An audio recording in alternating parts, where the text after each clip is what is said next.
Bismillahir Rahmanir Rahim. Ahibai almushahidina walmushahidati, ahlan bihadaratikum jami'an. Halqa ya leo tutazungumzia kuhusu al-Isra. Halqa iliyopita tulizungumzia kuhusu Mi'raj na tukatoa dalili kwamba Mi'raj ni uzushi, na tukasema kwamba Mtume Muhammad hakwenda mahali popote. Leo tutazungumza kuhusu Isra, na mada ya leo ya Isra ni kutaka kujua ni nani ambaye kwamba usriya billaili, ni nani alopelekwa usiku. Je, ni Mtume Muhammad ama ni Nabii Allahi Musa alayhi salam? Hii ndiyo mada yetu ya leo.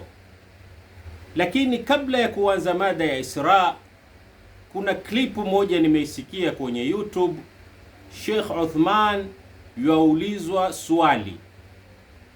Kuna mzee mmoja katika jalsa alipokuwa anazungumzia kuhusu masala ya Mi'raj, akamuuliza swali, na swali lenyewe ni swali la kielimu, ni swali la kimantiki.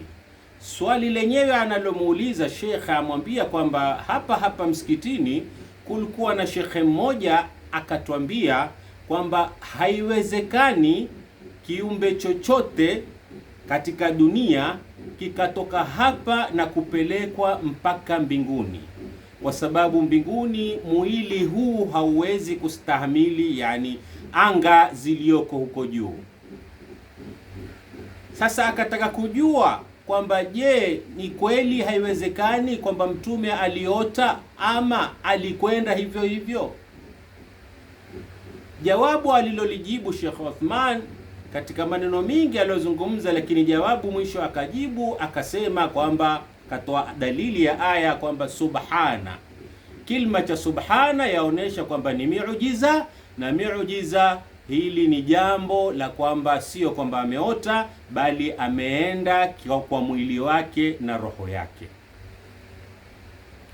Na halqa iliyopita mimi nimezungumzia, lakini narudia tena bitafsili, kuongezea na vitu kidogo ili tupate kufahamu, na pengine watu watatanabahika ili warudi katika kitabu cha Mwenyezi Mungu Subhanahu wa Ta'ala, kwa sababu Mwenyezi Mungu Subhanahu wa Ta'ala atuambia, qul innama harrama rabbi alfawahisha ma dhahara minha wa ma batana wal ithma wal baghya bighayri alhaqqi wa an tushriku billahi ma lam yunazzil bihi sultan wa an taqulu ala Allahi ma la ta'lamun.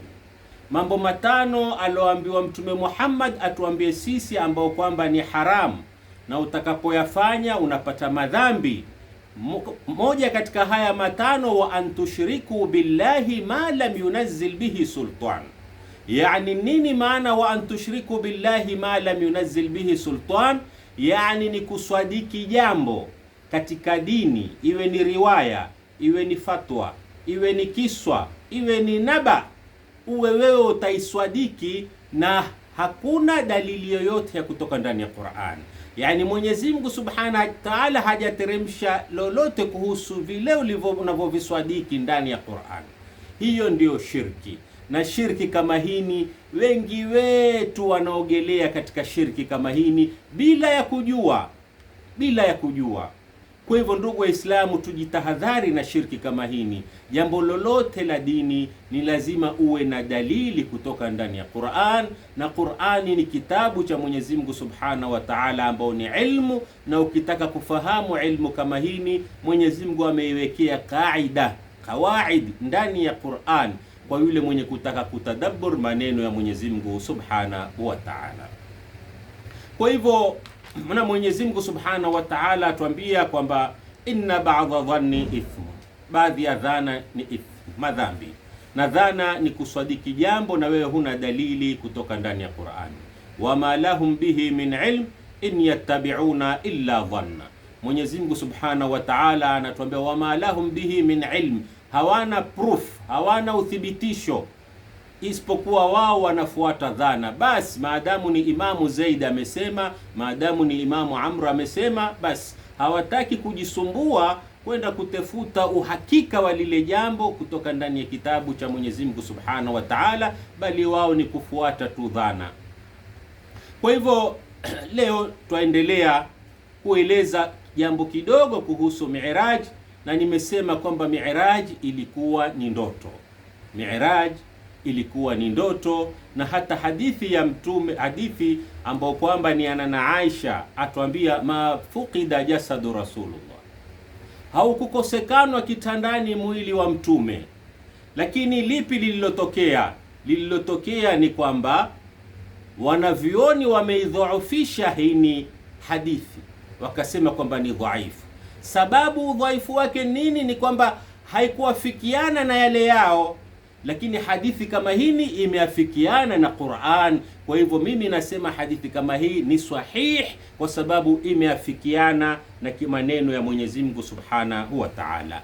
Na nikaeleza na narudia katika halqa kama hii ni kueleza kwamba Mwenyezi Mungu Subhanahu wa Ta'ala wakati aliposema alif lam ra kitabun uhkimat ayatuhu thumma fussilat min ladun hakimin khabir, Mwenyezi Mungu anatuambia kuhusu kitabu chake ambao ni hiki Qur'an. Atuambia alif lam ra kitabu fussilat ayatuhu, Mwenyezi Mungu amefanya tafsili, wa kulla shay'in fassalnahu tafsila. Kisha ahkama ayatihi, Mwenyezi Mungu anasema kitabun uhkimat ayatuhu thumma fussilat, Mwenyezi Mungu anasema ahkama ayatihi, yani lughawiya na siyaq na mpaka khati. Mwenyezi Mungu ahkama ayatihi mpaka khat.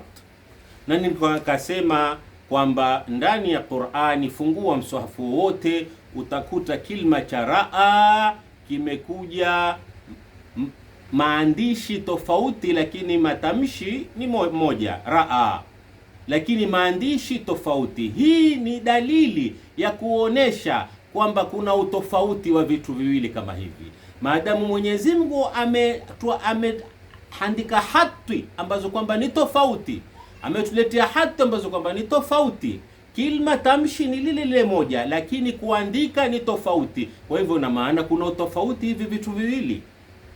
Ndio tukasema kwamba kuna raa. Hii ni raa kwenye Suratun Najm, re alif ala hamza na alif maksura. Hii raa kama hii ni raa ni ru'yatu fuadia, na kuna raa ambayo ni hini re hamza na alif. Mwenyezi Mungu Subhanahu wa Ta'ala atuambia katika aya zake ambazo kwamba imekuja na harufu kama hivi re alif ala hamza na alif maksura. Hii alif maksura, Mwenyezi Mungu anatuambia nini ndani ya Qur'an? Mwenyezi Mungu anasema katika Suratun Najmi, asema ma kadhaba alfuadu ma raa, ma kadhaba alfuadu ma raa. Mwenyezi Mungu anatuzungumzia ru'yatul fuadiyya. Kisha aya nyingine ndani ya Suratun Najmi, laqad raa min ayati rabbihil kubra. Raa yani sio ru'yatul ain, sio kuona kwa jito, la, bali ni kuona fuadiyya. Tazungumza fuadi ni kitu gani. Kisha Mwenyezi Mungu Subhanahu wa Ta'ala kwenye Suratul Kahfi aya ya 53, Mwenyezi Mungu Subhanahu wa Ta'ala maandishi ambayo kwamba ni ra, hamza na alif. Mwenyezi Mungu Subhanahu wa Ta'ala tuambia nini? Falamma raa qamiswahu qudda min duburi. Hapa ni kuona kwa macho, kisa cha Nabii Allah Yusuf alipoona kwamba nguo yake imepasuka upande wa nyuma. Kwa hivyo ameona kwa jicho kwamba kanzu imepasuka, ameona kwa jito. Kwenye Suratul Kahfi aya ya 53, Mwenyezi Mungu anasema wara almujrimuna naran, wara almujrimuna naran, raa kwa macho.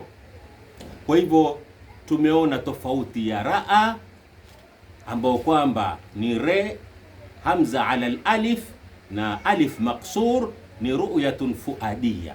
Sasa Mwenyezi Mungu Subhanahu wa Ta'ala, dalili ya kuonesha kwamba ni ndoto, Mwenyezi Mungu Subhanahu wa Ta'ala tuambia ma kadhaba alfuadu ma raa. Mwenyezi Mungu hakusema ma kadhabatil ainu ma ra'at, la, amesema ma kadhaba alfuadu ma raa. Nini fuad? Fuad ni hasatul aqli. Fuad ni hasatul aqli.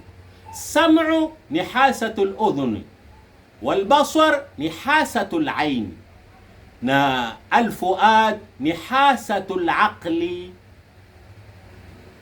Ndio Mwenyezi Mungu Subhanahu wa Ta'ala akatuambia kuhusu kiswa cha Nabii Allah Musa, cha mamake Nabii Allah Musa. Mwenyezi Mungu Subhanahu wa Ta'ala akatuambia wa asbaha fuadu ummi Musa farighan in kadat latubdi bihi laula an rabatnaha ala qalbiha litakuna min almu'minin.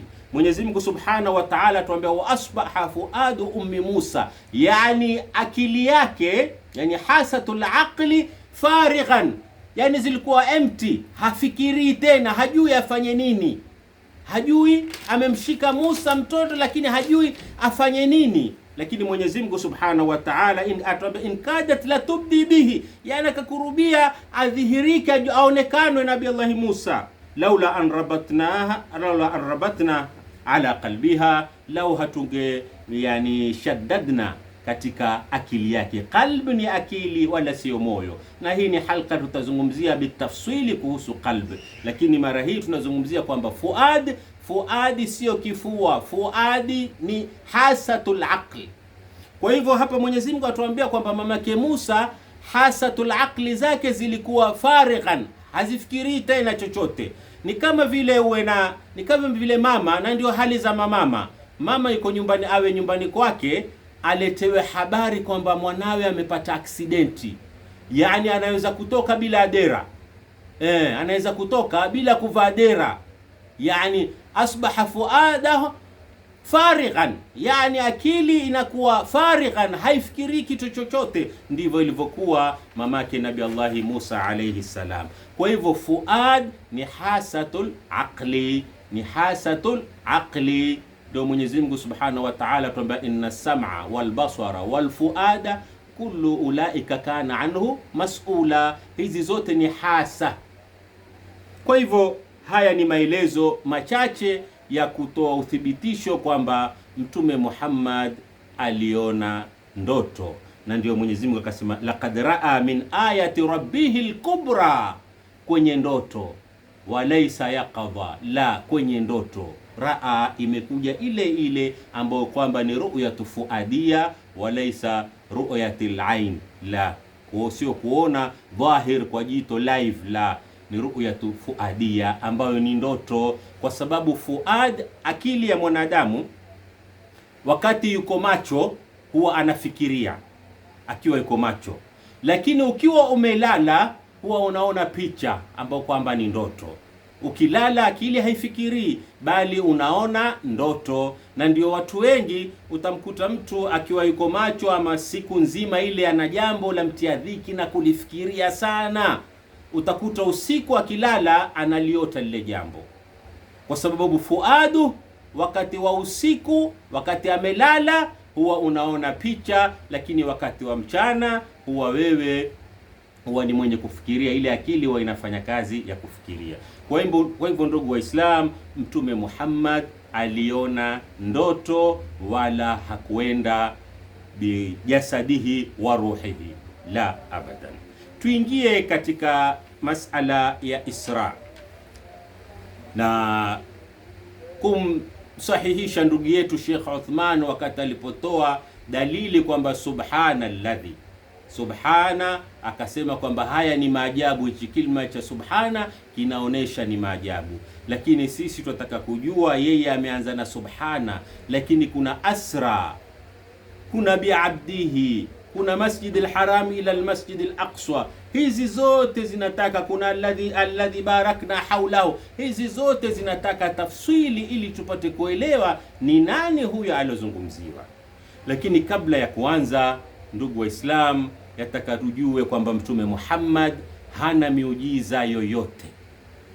Hilo Mwenyezi Mungu hakumpa miujiza yoyote Mtume Muhammad.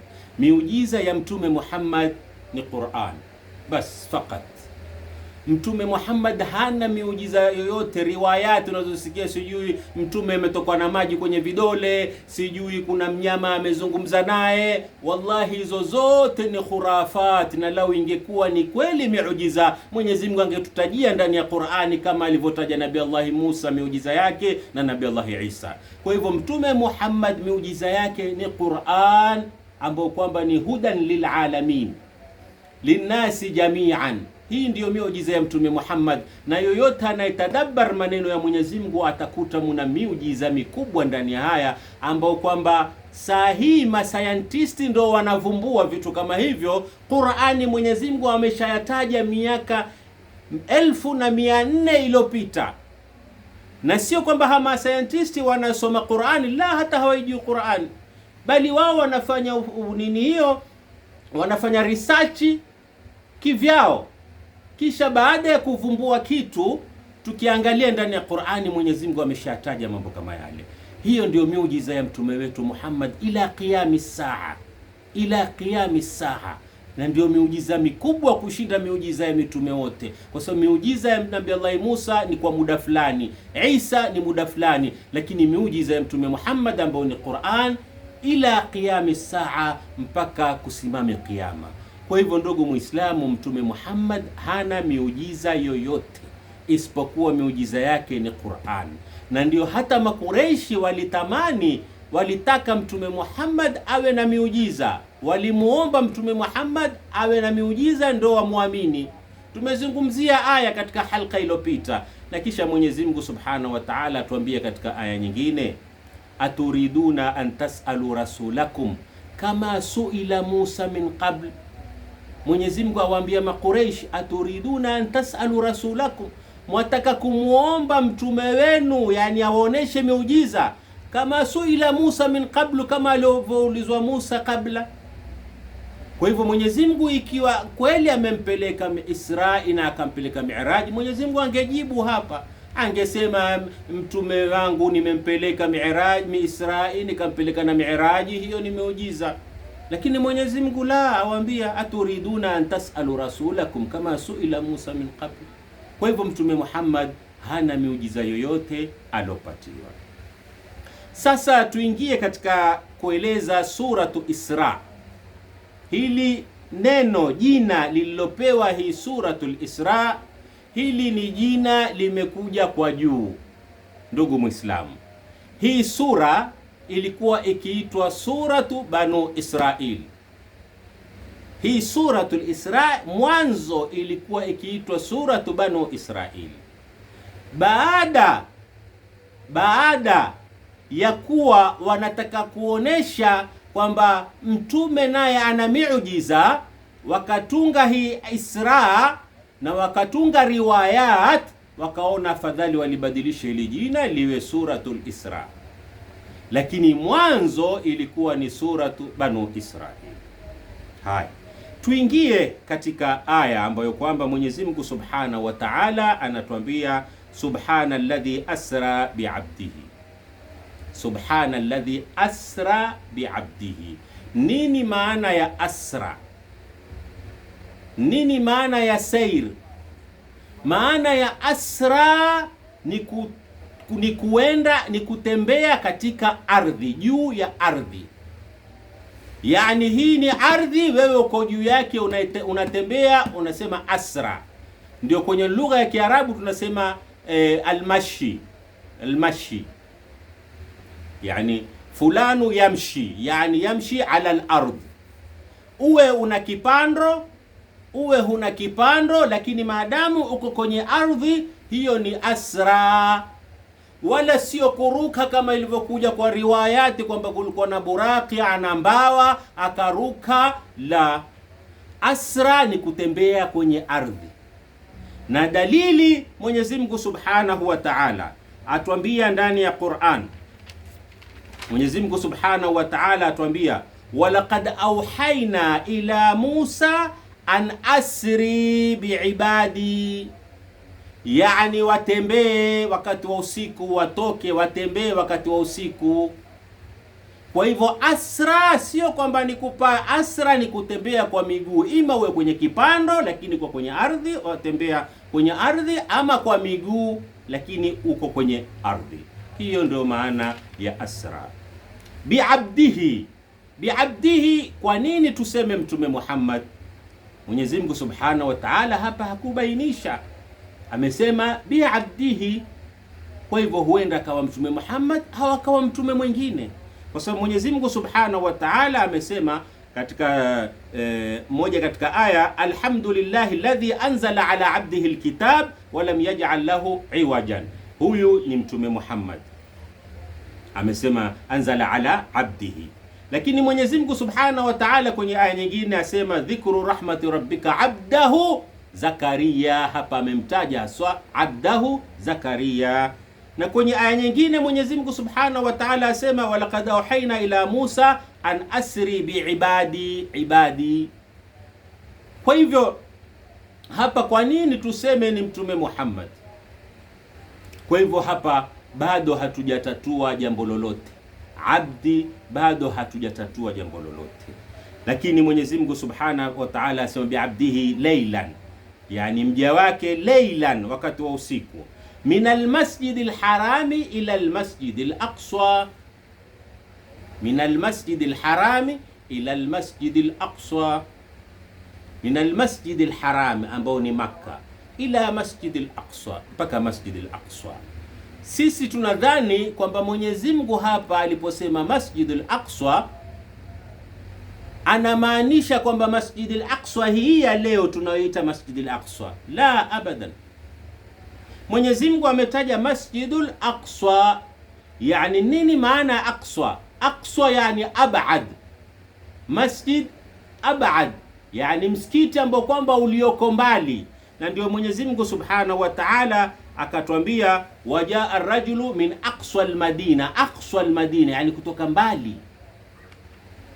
Kwa hivyo Masjid al-Aqsa Mwenyezi Mungu hamaanishi msikiti huu, bali anamaanisha msikiti ambao kwamba uliokuweko Orshalin wakati huo, wala sio huo Masjid al-Aqsa wa leo. La, anamaanisha msikiti ambao kwamba uliokuweko Orshalin wakati huo.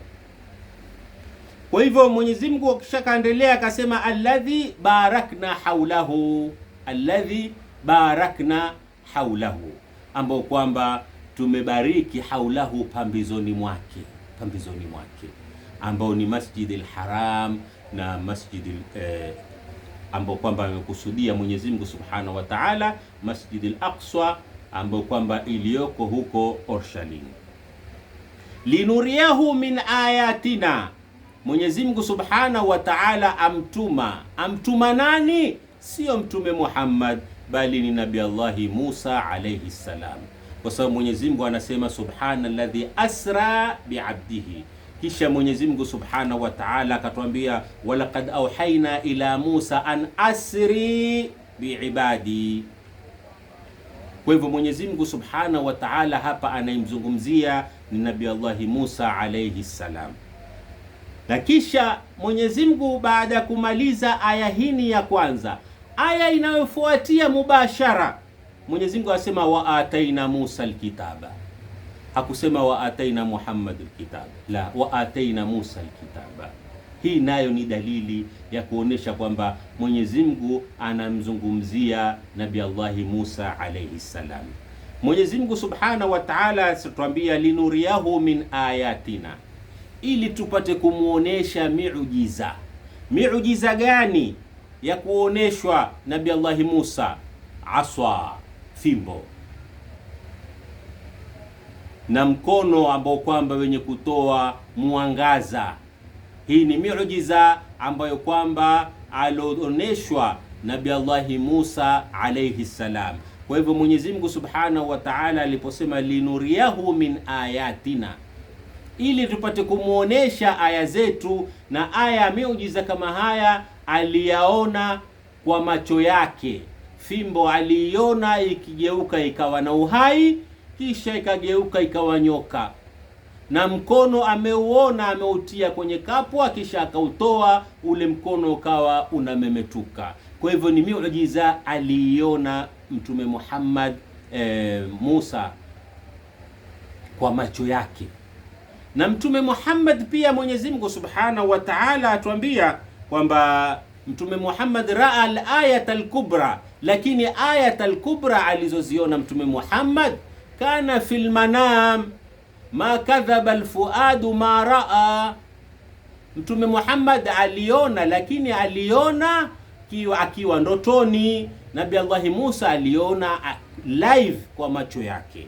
Ndio Mwenyezi Mungu Subhanahu wa Ta'ala atuambia wahal ataka hadithu Musa idh raa nara faqala li ahlihim kuthu inni anastu nara la'alli atikum minha biqabasin au ajidu ala an-nari hudan. Ndio hapo Nabii Allahi Musa alayhi salam akenda, hiyo ni Twaha, suratu Twaha aya 8, aya ina Mtume Musa alikuwa katika safari hapo wakati wa usiku. Ndio subhanalladhi asra bi'abdihi laylan min almasjid alharam ila almasjid alaqsa. Ndio Mwenyezi Mungu Subhanahu wa Ta'ala aendelea katika suratu Twaha, wama tilka biyaminika ya Musa, akamwambia hiya aswaya atawakkau alaiha wa aushu biha ala ghanami wa liya fiha ma'arib ukhra. Kisha Mwenyezi Mungu Subhanahu wa Ta'ala katika hiyo suratu Twaha aya 23 Mwenyezi Mungu akamwambia linuriyaka min ayatina al-kubra, ili tupate kukuonesha miujiza yetu mikubwa. Na hiyo ndio miujiza mikubwa ambayo kwamba alokwenda nao wa Firaun. Mwenyezi Mungu Subhanahu wa Ta'ala alipomwambia katika suratu Nazi'at, idhhab ila fir'auna innahu tagha faqul hal laka ila an tazakka wa ahdiyaka ila rabbika fatakhsha faarahu al-ayata al-kubra, akamuonesha Firaun miujiza kama ile. Kwa hivyo mtume wetu Muhammad hausiki kabisa na subhanalladhi asra bi'abdihi laylan. Mwenyezi Mungu Subhanahu wa Ta'ala aya kama hini anamzungumzia Musa alayhi salam, wala sio mtume wetu Muhammad alayhi salam.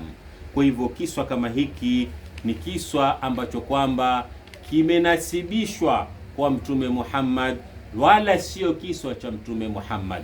Na Nabii Allahi Musa alayhi salam Nabii Allahi Musa alayhi salam alipotoka kwa wale yule mkwe wake alielekea Masjidil Haram, na baada ya Masjidil Haram ndo hapo Mwenyezi Mungu Subhanahu wa Ta'ala akatuambia subhanalladhi asra bi'abdihi laylan min almasjidil harami ila almasjidil aqsa, ambaye ni Nabii Allahi Musa alayhi salam.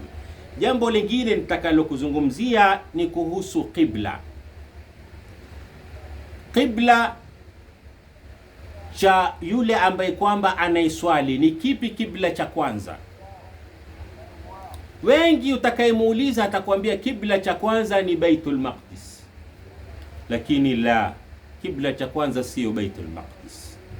Kama nilivyoeleza katika halqa iliyopita kwamba wa kwanza aloanza kufunga swala ni Nabii Allah Ibrahim. Nabii Allah Ibrahim ndiye mtu wa kwanza aloanza kufunga swala na manasikil haji, yeye ndiye mtu wa kwanza.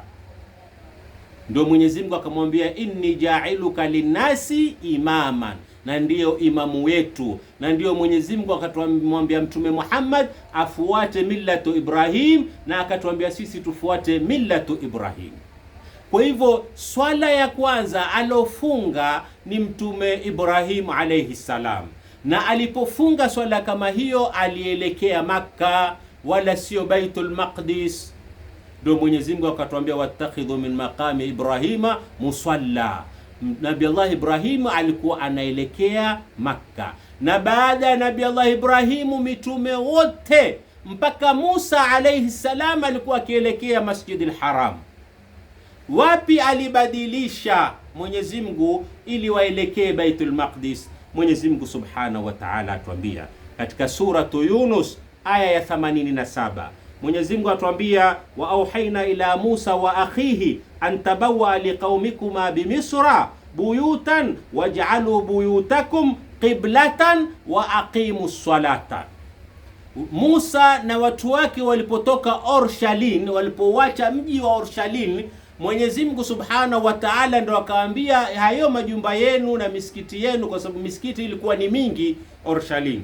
Kwa hivyo akawaambia huko ndio iwe kibla chenu, mnaposwali muelekee upande huo. Hapo ndio kibla kikabadilika, ndio kikawa watu wanaelekea Baitul Maqdis.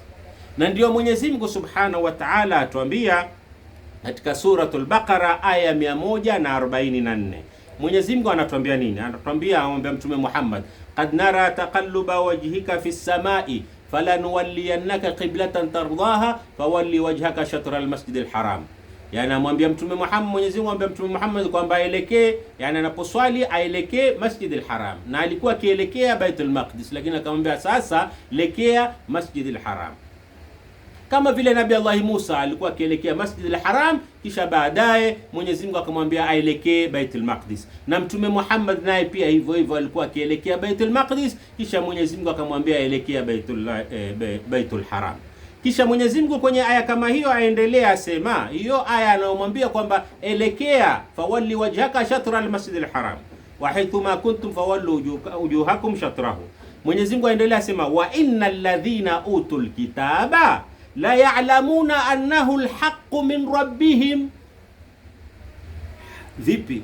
Mwenyezi Mungu anasema wa innal ladhina utul kitaba, wale ambao kwamba utul kitaba ni wale wanaofahamu yaliyomo ndani ya Taurati na ndani ya Injili, yani wale wanaojua kusoma Taurati na wanaojua kusoma Injili, ndo innal ladhina utul kitaba.